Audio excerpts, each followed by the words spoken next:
ప్రయత్నాన్ని మానుకుంటాం. ఆ ప్రయత్నము ఆ యొక్క భగవద్ అనుగ్రహము రెండు కలిసినప్పుడు మాత్రమే మనలో మన యొక్క దైవిక శక్తులు అనేటువంటివి మేల్కొంటాయి. ఆ దైవిక శక్తులు మేల్కొల్పడమే దీపావళి యొక్క పండుగ.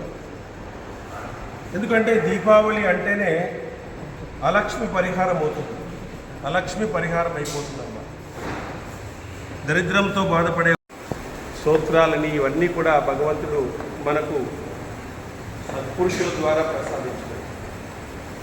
ఎన్నో జన్మలు చేస్తే తప్ప ఒక శంకరాచార్య పుట్టడు, ఎన్నో జన్మలు ఎత్తితే తప్ప ఒక మధ్వాచార్యులు పుట్టడు, ఎన్నో జన్మలు ఎత్తితే తప్ప ఒక రామానుజాచార్య పుట్టడు అన్నమాట.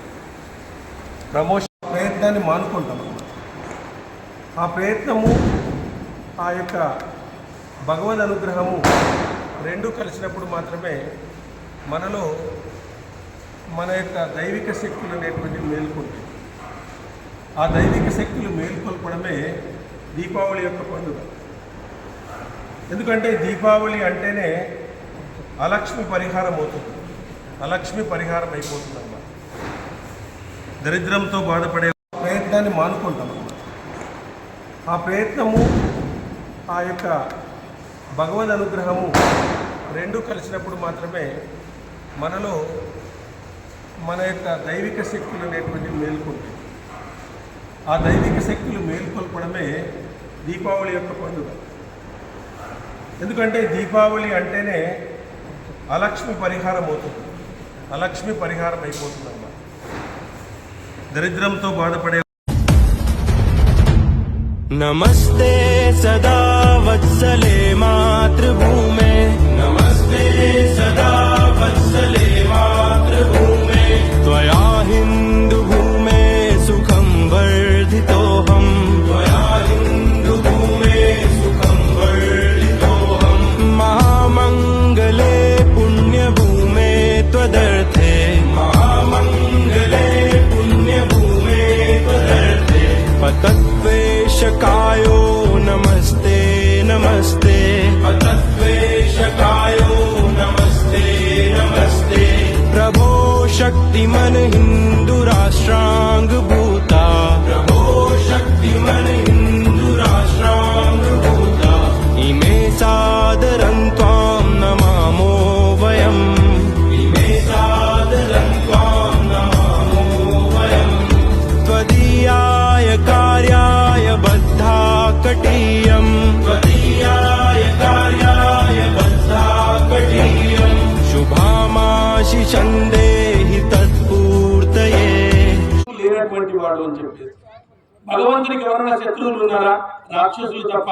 రాక్షసులు కూడా భగవంతుడు కర్మానుసారం పుట్టినటువంటిదే. కాబట్టి భగవంతుడికి ఎవరు శత్రువులు లేరు. కాబట్టి భగవంతుని భక్తులు లేనటువంటి మనకు ఎవరు కూడా శత్రువులు అనేటువంటిది ఉండకూడదు, ఎవరు కూడా శత్రువులు అనేటువంటిది ఉండకూడదు. కొంతమందిని నమ్మాలా, అందరినీ ప్రేమించాలా.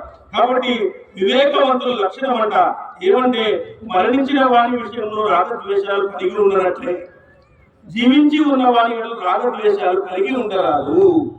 జీవించి వారి వల్ల వీరంటే నాకు ఇష్టము, వీరంటే నాకు ఇష్టం లేదు అని ఎప్పుడు మనం కలిగి ఉండరాదు అని చెప్తాడు.